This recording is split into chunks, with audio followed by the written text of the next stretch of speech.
बिस्मिल्लाहिर्रहमानिर्रहीम। अस्सलामुअलैकुम dear students, I am professor Waqar Ali. आज हम lecture number 7 chapter number 7 database fundamentals में से डेटाबेस प्लानिंग को डिस्कस करेंगे। यानी कि हम जब कोई डेटाबेस बनाना चाह रहे हैं तो उसके लिए एक पूरा जो प्लान होता है, एक पूरा जो स्टेप बाय स्टेप प्रोसीजर होता है जो कि डेटाबेस को डिजाइन करने के लिए यूज की जा रही होती है, वो आपकी क्या कहलाती है? डेटाबेस प्लानिंग कहलाती है। अब हम साथ साथ देखते हैं, स्टेप बाय स्टेप देखते हैं कि क्या क्या ये कहता है। कहता है डेटाबेस प्लानिंग के अंदर कहता है systematic approach to develop a database. कहता है कोई भी सिस्टमैटिक अप्रोच जो कि डेटाबेस को डेवलप करने के लिए इस्तेमाल की जा रही होती है, क्या कहलाती है? आपकी डेटाबेस प्लानिंग कहलाती है। कहते हैं ये क्या इन्वॉल्व करती है? कहते हैं it involves designing, development and implementation of database. Designing मतलब क्या है कि आपने सबसे पहले अपने डेटाबेस के लॉजिकल डिजाइन्स बनाने हैं, फिर उस लॉजिकल डिजाइन्स को फिजिकल डिजाइन में कन्वर्ट करना है using some database management systems, और फिर उसके बाद कहता है जब डेटाबेस आपका रेडी हो जाएगा तो फिर आपने इंप्लीमेंट करना है। इंप्लीमेंट का मतलब क्या होता है कि आपने जाकर उस एनवायरनमेंट में इंस्टॉल करना है जहां पर इसे इस्तेमाल किया जाएगा, और जो यूजर हैं वो क्या करेंगे? उस डेटाबेस को इस्तेमाल करना शुरू कर देंगे। ये आपकी क्या कहलाती है? डिजाइनिंग, देन डेवलपमेंट और फिर इंप्लीमेंटेशन। डिजाइनिंग, डेवलपमेंट और इंप्लीमेंटेशन, और ये तीनों के तीनों स्टेजेस बेसिकली किस में आ रहे होते हैं? आपके डेटाबेस की प्लानिंग में आ रहे होते हैं। फिर क्या कहता है? जो आपका वेल डिजाइन डेटाबेस होता है ना, वो क्या अलाउ करता है? Allow the user to insert and retrieve data easily. कहते हैं जो एक बेहतरीन डिजाइन होता है उसका बेसिक पर्पस क्या है कि जब एक यूजर उस डेटाबेस को इस्तेमाल कर रहा हो तो वो जब डाटा इनपुट करे या डाटा रिट्रीव करे, वहां से कोई सर्च करके लाए, फाइंड करके लाए, तो उसे इजीली तमाम चीजें अवेलेबल हो, वो उसे इजीली इस्तेमाल कर सके। फिर क्या कहता है? Planning should be proper to save the time and effort and database must perform all the expected task. कहता है इसी पर्पस के लिए हमने क्या कहा है कि आपकी प्लानिंग ऐसी होनी चाहिए कि आपका जो डेटाबेस है वो क्या करे? टाइम और एफर्ट्स को सेव करे, यानी कि कम टाइम में बनाया जाए, कम टाइम में डिजाइन हो और कम एफर्ट्स को यूटिलाइज करे। और इसके साथ साथ कहते हैं लेकिन ऐसा ना हो कि वो अपने जो एक्सपेक्टेड टास्क हैं वो फुलफिल ना करे, बल्कि ऐसा डिजाइन हो जो कि कम टाइम, कम यूटिलाइजेशन, कम एफर्ट के साथ जो उनसे है वो क्या करे? बेहतरीन सारे के सारे टास्क परफॉर्म करे, और सारे के सारे वो टास्क जो कि एक यूजर एक्सपेक्ट कर रहा है कि ये परफॉर्म करेगा। यहां तक बात क्लियर होगी। डेटाबेस प्लानिंग के अंदर हमने क्या देखा है? डेटाबेस प्लानिंग के अंदर हमने क्या देखा है कि एक सिस्टमैटिक अप्रोच है जो डेटाबेस को डेवलप करती है। वो किस किस चीज पे बेस कर रही है? कहता है डिजाइनिंग, डेवलपमेंट और इंप्लीमेंटेशन पे बेस कर रही है। उसके बाद कहता है कि जो वेल डिजाइंड आपके डेटाबेस होते हैं वो यूजर के लिए आसानियां पैदा करते हैं। और कैसी आसानियां? कि यूजर अगर कोई नया डाटा इंसर्ट करना चाह रहा है, ऐड करना चाह रहा है, या पहले से मौजूद डाटा को फाइंड करना चाह रहा है तो वो इजीली उसे अवेलेबल होता है। कहता है इस काम के लिए क्या करना पड़ेगा? आपकी प्लानिंग बड़ी एफिशिएंट होनी चाहिए और ऐसी होनी चाहिए कि जिसमें आपका टाइम भी कम लगे, आपकी एफर्ट्स भी कम लगे, लेकिन आपका डेटाबेस वो तमाम के तमाम टास्क परफॉर्म करे जो कि यूजर एक्सपेक्ट कर रहा है। यहां तक बात क्लियर होगी। फिर कहता है following steps are involved in planning of database. कहता है हमने कहा है ना कि इट्स अ सिस्टमैटिक अप्रोच।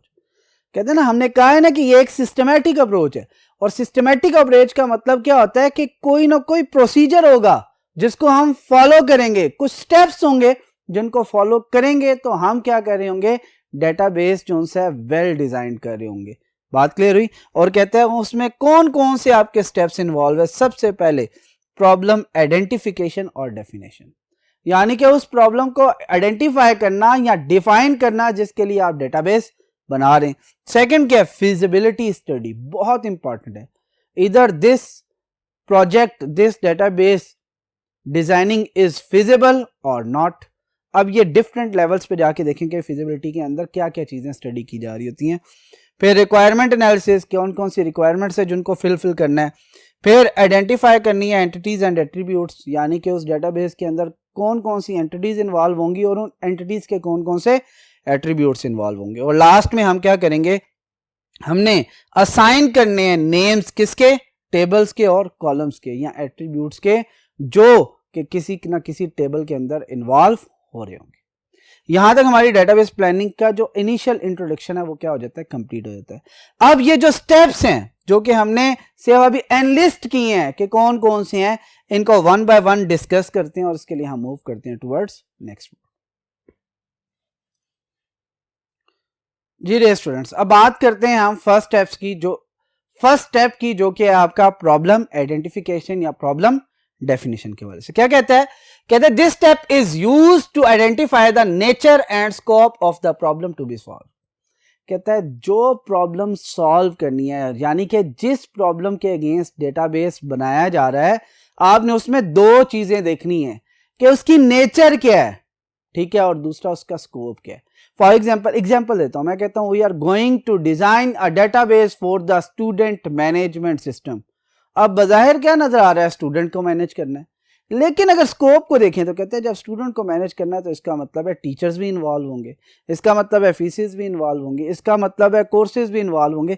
तो कहते हैं ये बेसिकली आपको बता रहा होगा कि इसका स्कोप क्या है। और फिर नेचर क्या है, इसका मतलब है एक मैनेजमेंट सिस्टम डिजाइन करना है जो कि कौन सी इंफॉर्मेशन स्टोर कर रहा है, स्टूडेंट्स से रिलेटेड, यानी कि स्टूडेंट्स को क्या किया जा रहा है, मैनेज किया जा रहा है, और इसके साथ साथ वो तमाम इंफॉर्मेशन भी जो स्टूडेंट्स के साथ लिंक हो रही है उसको भी क्या किया जाएगा, मैनेज किया जाएगा। ये आपकी नेचर को डिस्कस कर रहा होगा। फिर क्या कहता है, database developers have to analyse the problem to gather information as much to find a solution. फिर क्या कहता है, डेटाबेस डेवलपर्स क्या करते हैं, उस जो प्रॉब्लम है उसे स्टडी करते हैं, एनालाइज करते हैं, और कहते हैं एनालाइज करके क्या करते हैं, वो तमाम की तमाम रिक्वायरमेंट्स निकालते हैं और ये देखते हैं कि इसका सोल्यूशन क्या निकलेगा। बात क्लियर हुई?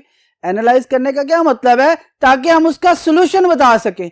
और कहता है वो ये भी जानते हैं कि ये जो हमने प्रॉब्लम स्टेटमेंट आइडेंटिफाई की है, ये जो प्रॉब्लम को डिफाइन किया है, इसमें कौन कौन सी इंफॉर्मेशन गिवन है और कौन कौन सी ऐसी इंफॉर्मेशन है जो कि यहां तो गिवन नहीं है लेकिन वो इस्तेमाल होगी इस डेटाबेस को बनाने के लिए, इस डेटाबेस की डिजाइनिंग में। बात क्लियर हो रही है या नहीं हो रही? फॉर एग्जाम्पल देता हूं। अब कौन सी इंफॉर्मेशन गिवन है, फॉर एग्जाम्पल हम कहते हैं स्टूडेंट के लिए रोल नंबर होना चाहिए, उसका नेम होना चाहिए, फादर नेम होना चाहिए, एड्रेस होना चाहिए, CNIC नंबर होना चाहिए। अब रोल नंबर होगा तो कैसा होगा, सिर्फ नंबर होगा या अल्फा न्यूमेरिक होगा? नेम जोन से है उसके बारे में कहा हो जाएगा कि सिर्फ और सिर्फ किस पे बेस करना चाहिए, कैरेक्टर्स पे बेस करना चाहिए। एड्रेस अल्फा न्यूमेरिक होगा। फोन नंबर अगर है तो वो सिर्फ क्या होना चाहिए, नंबर्स होने चाहिए, उसमें कहीं पर कोई अल्फाबेट्स नहीं आना। यानी कि ये वो चीजें हैं जो कि डेवलपर जानता है कि ये यूजर नहीं बताएगा, मुझे खुद ये क्या करनी पड़ेगी, आइडेंटिफाई करनी पड़ेंगी, मुझे खुद क्या करनी पड़ेगी, आइडेंटिफाई करनी पड़ेंगी। और जब मैं खुद आइडेंटिफाई कर रहा हूं इन चीजों को तो इसका मतलब है कि मैं बहुत क्रिटिकली क्या कर रहा हूं, उस प्रॉब्लम को एनालाइज कर रहा हूं एज अ डेटाबेस डेवलपर। बात क्लियर होगी यहां तक? फिर क्या कहता है, because they know what type of information is known and what type of information is unknown. यानी कि वो जानते हैं, वो एनालाइज जो कर रहे हैं ना डेटाबेस डेवलपर, वो जानते हैं कि कौन सी इंफॉर्मेशन आपको अवेलेबल है जो नोन है आपके लिए और कौन सी ऐसी होगी जो कि अननोन है लेकिन हमने उसे डेटाबेस की डिजाइनिंग में शामिल करना है। फिर बात करते हैं फिजिबिलिटी स्टडी की, यानी कि हमने प्रॉब्लम को आइडेंटिफाई कर लिया, उसके सॉल्यूशंस देख लिए, एनालाइज करने के बाद हमें यह पता चल गया कौन सी इंफॉर्मेशन नोन है, कौन सी इंफॉर्मेशन अननोन है।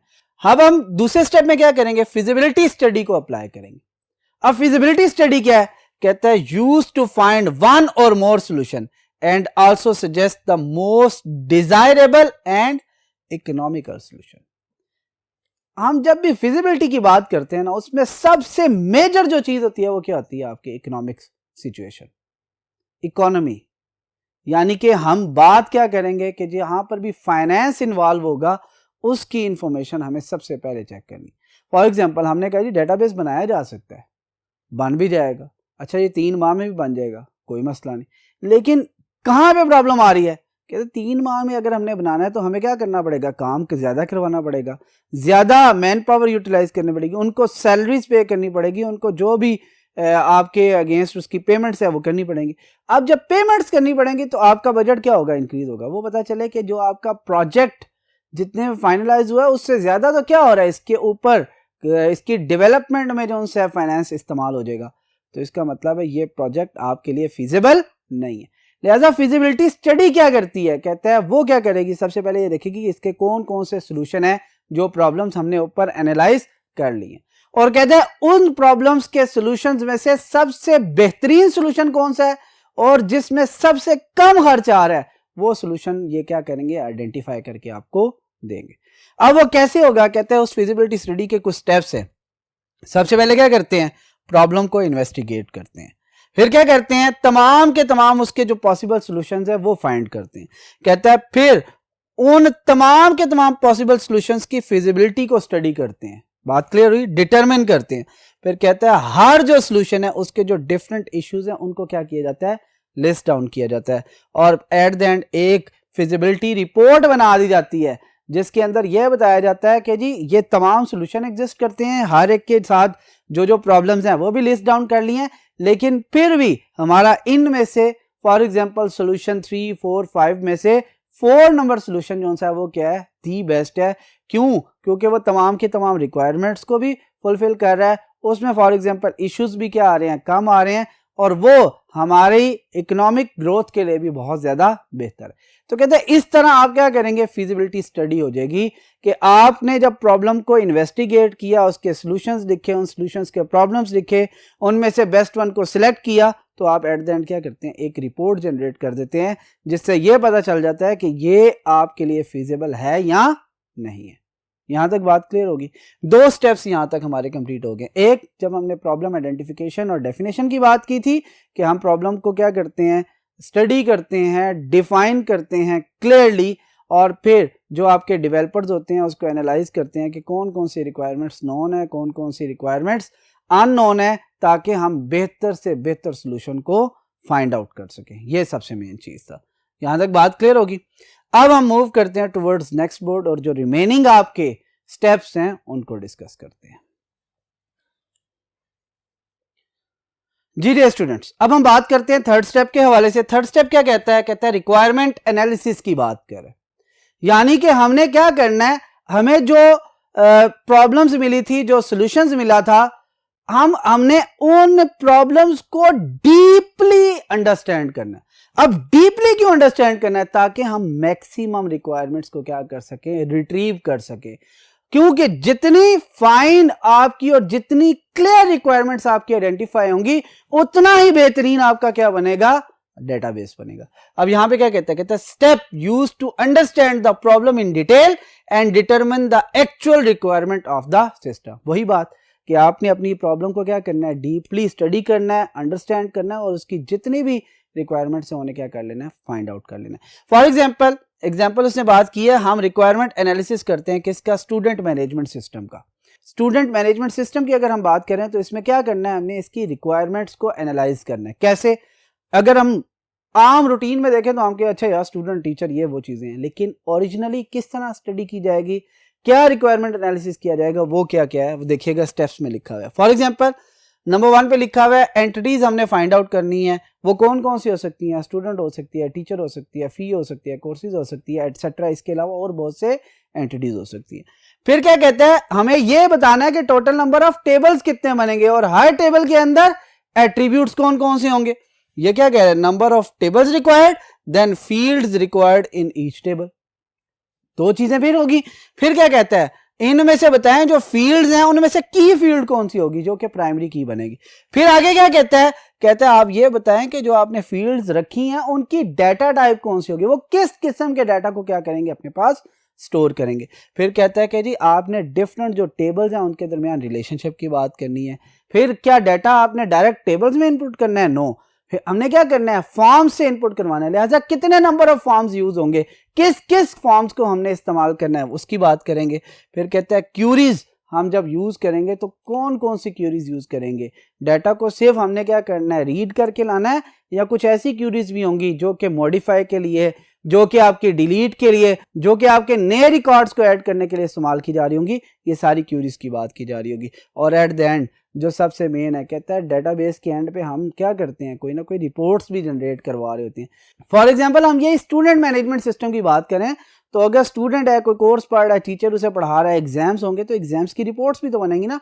वो रिपोर्ट्स जो सी है वो कहाँ पे हम डिजाइन करेंगे, रिपोर्ट्स व्यूअर के अंदर। और वो कहता है वो आपकी आउटपुट के तौर पे आ रही कि हम अगर इस देखें रिक्वायरमेंट एनालिसिस बड़ा डीपली किया है कि एंटिटीज़ कौन सी हैं, उन एंटिटीज़ के अगेंस्ट कितने नंबर ऑफ टेबल्स जनरेट होंगे, उन टेबल्स के अंदर कितनी फील्ड्स होंगी, उन फील्ड्स में से कौन सी प्राइमरी की फील्ड्स होगी, उनकी डाटा टाइप क्या होंगी। बात क्लियर हो रही है। क्यूरीज कौन सी इस्तेमाल होंगी, इनके दरमियान जो टेबल है उनके दरमियान रिलेशनशिप कैसा होगा, और कौन कौन सी क्यूरीज इन्वॉल्व होंगी, कौन कौन सी रिपोर्ट्स बनानी है। ये सारी की सारी जो डिटेल है कहाँ पर आपकी एनालाइज की जा रही होगी, आपकी रिक्वायरमेंट एनालिसिस फेज के अंदर।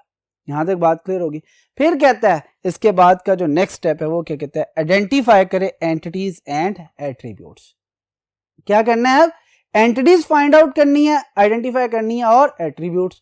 अब कहता है फॉर एग्जांपल क्या किस लिए इस्तेमाल करता है, आपके सिर्फ एंटिटीज और एट्रीब्यूट आइडेंटिफाई करने के लिए ये स्टेप इस्तेमाल किया जा रहा होता है। मैं कॉलेज मैनेजमेंट सिस्टम की बात करता हूँ तो कॉलेज मैनेजमेंट सिस्टम में फॉर एग्जांपल एक एंटिटी यहाँ पे स्टूडेंट है जिसके एट्रीब्यूट क्या हो सकते हैं, roll number, name, date of birth और एड्रेस।